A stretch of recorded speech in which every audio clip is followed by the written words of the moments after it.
¿Te ha pasado que recuerdas perfectamente una situación, lo que se dijo y cómo te hizo sentir? Pero después de hablar con esa persona empiezas a dudar de todo.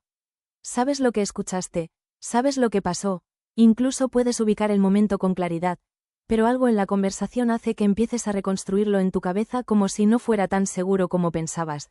De pronto te dicen que no fue así, que lo estás exagerando o que lo entendiste mal, y aunque al inicio hay una parte de ti que sabe que eso no es cierto, poco a poco empiezas a cuestionarte. No es un cambio inmediato ni evidente, es algo mucho más sutil. Una pequeña duda que aparece. Una necesidad de revisar mentalmente lo que ocurrió. Una sensación incómoda de no estar completamente segura de tu propia versión. Y entonces empiezas a ajustar cosas dentro de ti. Tal vez repites la conversación en tu mente tratando de encontrar en qué parte te equivocaste. Tal vez reconsideras lo que sentiste, como si hubiera sido demasiado. Tal vez incluso cambias la forma en la que lo recuerdas para que tenga más sentido con lo que la otra persona está diciendo. Y sin darte cuenta, lo que era claro empieza a volverse difuso. Hoy vamos a hablar de una de las dinámicas más confusas dentro de familias narcisistas, una que no se ve como agresión directa pero que tiene un impacto muy profundo. El gaslighting, porque no se trata solo de que alguien niegue lo que pasó, se trata de que, con el tiempo, tú empiezas a perder la certeza sobre lo que viste, lo que sentiste y lo que viviste, y si creciste dentro de una dinámica así, probablemente no lo identificabas como manipulación, se sentía más bien como una confusión constante, como si algo no terminara de encajar pero tampoco pudieras explicarlo con claridad. Tal vez intentabas sostener tu versión y la conversación se volvía tan enredada que terminabas soltándola. No porque no fuera real, sino porque defenderla implicaba un desgaste emocional que ya no querías cargar. Con el tiempo, esto deja de ser solo sobre una conversación específica y empieza a afectar la forma en la que te relacionas contigo misma. Empiezas a dudar antes de hablar, a medir más lo que dices, a cuestionar lo que sientes incluso antes de expresarlo. Y lo más confuso es que no siempre puedes señalar exactamente cuándo empezó, solo sabes que algo cambió en la forma en la que confías en ti. ¿En qué momento empezaste a dudar de algo que antes sentías tan claro? El gaslighting no aparece como algo evidente desde el inicio. No es una dinámica que puedas señalar fácilmente en un momento específico y decir, aquí empezó todo, porque funciona de una forma mucho más gradual. Se va construyendo a través de pequeñas interacciones que, por sí solas, pueden parecer insignificantes, pero que repetidas en el tiempo empiezan a modificar la forma en la que percibes tu propia realidad. Al principio puede sentirse como simples diferencias de opinión. Tú recuerdas algo de una manera y la otra persona lo recuerda distinto. Tú expresas que algo te incomodó y te responden que no fue para tanto. Tú señalas algo que te dolió y te dicen que lo estás interpretando mal. En ese momento, es fácil pensar que solo se trata de una mala comunicación o de una diferencia en cómo cada quien vive las cosas. El problema no es que ocurra una vez, el problema es que se repite, y cada repetición no solo cuestiona el hecho en sí, sino la forma en la que tú lo estás percibiendo. Poco a poco, lo que empieza a ponerse en duda no es solo lo que pasó, sino tu capacidad para entenderlo correctamente. Con el tiempo, esto empieza a generar un ajuste interno muy específico. Antes, cuando algo te incomodaba, lo sentías y lo reconocías de forma directa. Ahora, antes de validar esa incomodidad, aparece una pausa, una revisión, una duda, empiezas a preguntarte si realmente fue tan grave, si lo estás exagerando o si tal vez lo entendiste mal. Y ese pequeño espacio entre lo que sientes y lo que validas se va haciendo cada vez más grande. Esto cambia la forma en la que te relacionas contigo misma. Ya no partes de la certeza, partes de la duda. Ya no dices, esto me dolió, sino, creo que me dolió, pero no sé si tenga sentido. Ya no confías automáticamente en tu experiencia. Necesitas confirmarla, ajustarla o incluso descartarla dependiendo de cómo la otra persona la interprete. ¿Y qué pasa cuando la única referencia constante que tienes para validar lo que vives es justamente alguien que lo cuestiona? Empiezas a perder el punto de referencia interno. Empiezas a mirar hacia afuera para entender lo que te pasa adentro. Y ahí es donde esta dinámica se vuelve especialmente fuerte. Porque deja de ser solo una interacción externa y empieza a convertirse en una forma de funcionamiento interna. Además, el gaslighting no siempre se presenta como una negación directa. Muchas veces aparece de formas más sutiles, como cambiar el enfoque de la conversación, minimizar lo que ocurrió o reinterpretar la situación de una manera que te deja en una posición de duda. Puedes entrar a una conversación con claridad sobre lo que viviste y salir de ella sintiéndote confundida, insegura o incluso culpable, sin poder identificar exactamente en qué momento se dio ese cambio. Y esa es una de las características más desconcertantes de esta dinámica. No siempre puedes explicar lo que pasó, pero sí puedes sentir el efecto. Sabes que algo no encaja. Sabes que entraste a esa interacción con una percepción clara y saliste cuestionándote, pero no tienes una narrativa lineal que te permita sostenerlo con firmeza. Con el tiempo, esto no solo afecta la forma en la que interpretas situaciones pasadas, sino también cómo vives el presente. Empiezas a anticipar la duda antes de que alguien más la introduzca. Empiezas a corregirte internamente antes de hablar, empiezas a suavizar lo que sientes para evitar entrar en ese ciclo otra vez. Y ahí aparece algo muy importante de reconocer. Ya no necesitas que alguien más te haga dudar de lo que viviste, porque aprendiste a hacerlo tú misma. Y si la confusión nunca fue porque no entendías las cosas, sino porque te enseñaron a desconfiar de lo que ya entendías. Hay algo importante que hace que esta dinámica sea tan difícil de identificar, y es que no siempre ocurre de forma directa o evidente. Muchas veces no te dicen abiertamente que estás equivocada, sino que lo hacen de formas mucho más sutiles, casi imperceptibles, cambian pequeños detalles de lo que pasó, reinterpretan el contexto o introducen dudas que parecen razonables en el momento, pero que terminan moviendo completamente la forma en la que tú recuerdas la situación. Por ejemplo, puedes recordar claramente que alguien dijo algo que te lastimó, pero cuando lo mencionas, la respuesta no es una negación frontal, sino algo como, no fue con esa intención, o, lo estás sacando de contexto, y aunque eso puede parecer válido en una conversación normal, cuando ocurre de forma repetida empieza a generar un efecto distinto, porque ya no se trata solo de la intención. Se trata de que tu experiencia queda constantemente desdibujada. También puede pasar que la conversación se desvíe hacia cómo tú reaccionaste. En lugar de lo que ocurrió originalmente, empiezas hablando de algo que te dolió y, sin darte cuenta, terminas explicando por qué reaccionaste así, defendiendo tu forma de sentir o incluso pidiendo disculpas. Lo que empezó como algo que necesitabas expresar termina convirtiéndose en algo que tienes que justificar. Y eso va dejando una huella muy específica. Empiezas a sentir que expresar lo que te pasa no es suficiente por sí mismo. Siempre necesita una explicación adicional, un contexto, una justificación, como si tu experiencia no fuera válida en sí misma y necesitara ser aprobada o validada por alguien más. Otra forma en la que esto aparece es en la repetición de ciertos mensajes que, con el tiempo, empiezan a instalarse dentro de ti.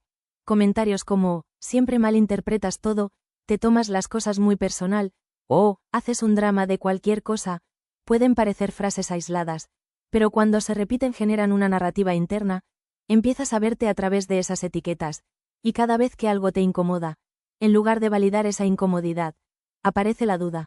¿Y si otra vez estoy exagerando? ¿En qué momento empezaste a cuestionar más tu reacción que lo que realmente ocurrió? Con el tiempo, esta dinámica no solo afecta cómo interpretas lo que pasa, sino cómo te posicionas en las conversaciones. Dejas de hablar desde la certeza y empiezas a hablar desde la precaución. Mides tus palabras, eliges cuidadosamente qué decir y qué no, anticipas posibles reacciones y, muchas veces, decides no entrar en ciertos temas porque ya sabes cómo pueden terminar. Y eso tiene un costo que no siempre es evidente al inicio. No es solo que dudes de lo que pasó, es que empiezas a reducir tu propia voz dentro de la relación. Dejas de expresar ciertas cosas, no porque no sean importantes, sino porque sostenerlas implica atravesar un nivel de confusión y desgaste que ya reconoces. Además, algo que vuelve esto aún más complejo es que no siempre hay una intención consciente de manipular. En muchos casos, la otra persona tampoco reconoce lo que está haciendo.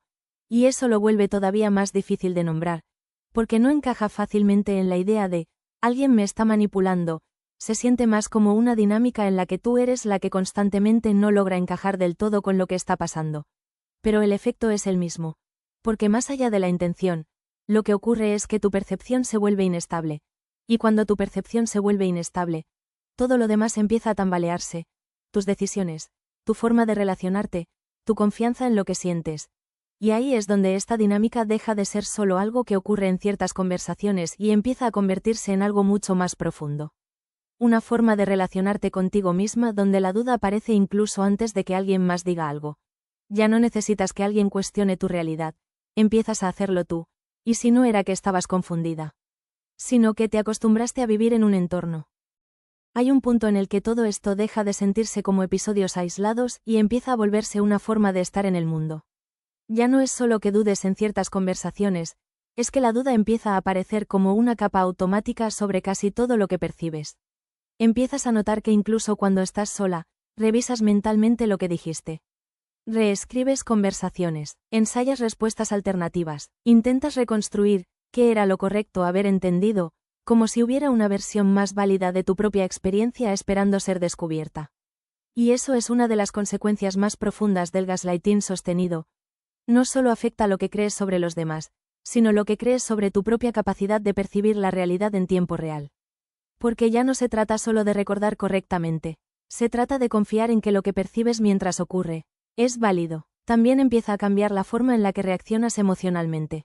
Muchas personas desarrollan una especie de pausa interna antes de sentir con claridad. Como si hubiera un filtro automático que dice, espera, revisa si esto es correcto antes de sentirlo del todo. Y en ese pequeño espacio, algo importante se pierde.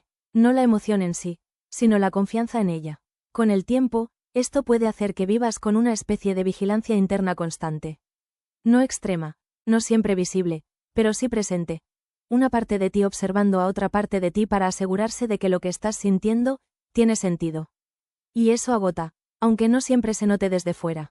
Porque desde afuera puedes parecer una persona razonable, reflexiva, cuidadosa al hablar. Pero por dentro, muchas veces estás haciendo un trabajo constante de verificación interna solo para sentirte segura de lo que ya sabes. Y algo importante ocurre cuando este patrón se sostiene durante años. Dejas de desconfiar de la otra persona, y empiezas a desconfiar de tu propio sistema de percepción. Ya no es, ¿me están confundiendo? Empieza a ser, ¿y si yo soy la que no entiende bien? Y esa es la parte más difícil de identificar, porque no se siente como algo externo. Se siente como una característica personal. Pero no lo es una adaptación, una forma que tu mente encontró para intentar mantener estabilidad en un entorno donde tu experiencia no era validada de forma consistente. Y cuando entiendes eso, aparece algo importante. La duda deja de ser una prueba de que no puedes confiar en ti.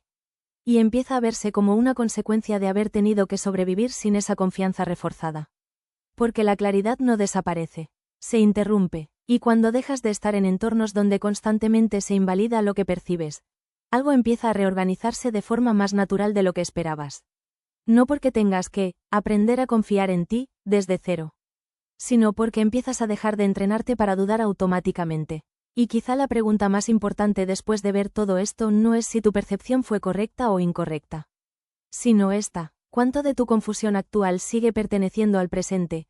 ¿Y cuánto pertenece a años donde tu claridad tuvo que sobrevivir a ser cuestionada una y otra vez?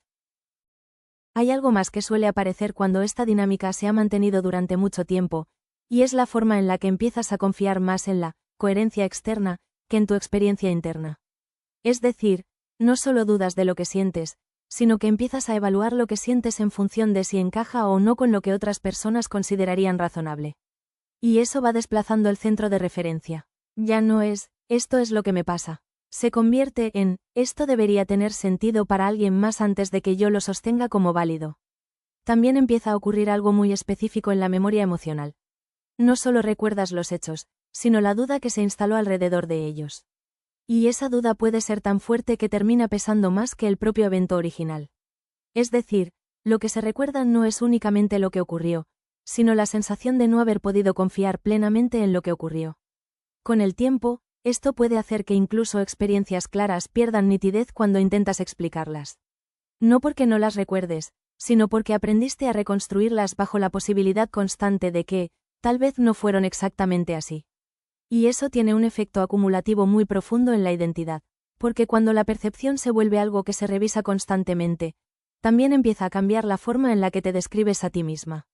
Ya no hablas desde lo que sabes, sino desde lo que crees que podrías estar interpretando mal. Y esa forma de hablar contigo misma termina influyendo en cómo te posicionas en casi todo. Pero hay un punto clave en todo esto que es importante no perder de vista. La duda no es una prueba de incapacidad. Es una estrategia aprendida en un entorno donde tu percepción fue cuestionada repetidamente. Y las estrategias aprendidas pueden mantenerse incluso cuando el entorno ya no es el mismo. Por eso, en la adultez, muchas personas siguen reaccionando como si todavía necesitaran justificar su realidad antes de sostenerla, incluso cuando ya no hay nadie exigiendo esa justificación de forma explícita. Ahí es donde esta dinámica se vuelve más invisible, pero también más importante de reconocer. Cuando ya no necesitas que alguien te invalide para empezar a dudar, porque la duda se volvió parte del funcionamiento interno. Y eso puede sentirse como inseguridad personal, pero en el fondo es otra cosa. Un hábito de revisión constante de la propia experiencia.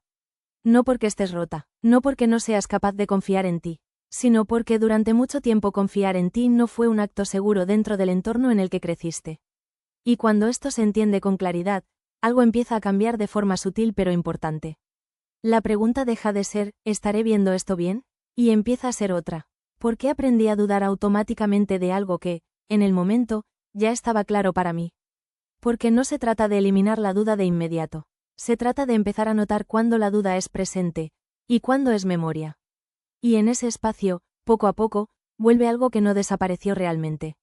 La capacidad de confiar en lo que percibes mientras lo estás viviendo. Si te identificaste con todo esto, hay algo que es importante que empieces a ver con mucha claridad. El problema nunca fue que no supieras lo que estaba pasando. Nunca fue que no entendieras las situaciones, ni que fueras demasiado sensible, ni que constantemente estuvieras exagerando. El problema fue que creciste en un entorno donde tu percepción era cuestionada de forma repetida, hasta que empezó a sentirse poco confiable incluso para ti.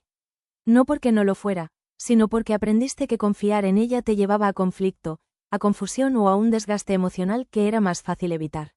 Y eso cambia profundamente la forma en la que te construyes, porque cuando no puedes confiar en lo que ves, en lo que sientes o en lo que recuerdas, empiezas a buscar referencias afuera para entender lo que pasa adentro. Empiezas a depender de cómo alguien más interpreta las cosas para validar tu propia experiencia. Pero entender esta dinámica abre algo muy importante. Empiezas a darte cuenta de que esa duda no nació contigo, que no siempre fue así, que hubo un momento en el que lo que sentías era suficiente por sí mismo, en el que no necesitabas confirmarlo, explicarlo o justificarlo para poder sostenerlo. Y eso cambia completamente la forma en la que puedes empezar a verte hoy. Porque entonces ya no se trata de aprender a confiar en ti desde cero. Se trata de reconocer en qué momentos dejaste de hacerlo y por qué. Se trata de notar cuándo esa duda aparece automáticamente y empezar a cuestionarla, no desde la desconfianza hacia ti, sino desde la curiosidad de entender de dónde viene. No es algo que se resuelva de inmediato, ni algo que cambie de un día para otro. Pero sí empieza a moverse cuando comienzas a darte permiso de validar lo que sientes sin necesidad de corregirlo primero. Cuando puedes sostener una experiencia interna sin apresurarte a explicarla o a ajustarla para que encaje con alguien más. Porque recuperar la confianza en ti no es construir algo nuevo, es dejar de poner en duda algo que siempre estuvo ahí. Y quizá una de las preguntas más importantes que puedes empezar a hacerte después de escuchar esto es esta. Si dejaras de cuestionar automáticamente lo que ves, lo que sientes y lo que recuerdas, ¿qué empezaría a volverse evidente en tu vida que hasta ahora has estado dejando pasar? Nos vemos en el siguiente vídeo. En este lado de la historia. Después del narcisismo.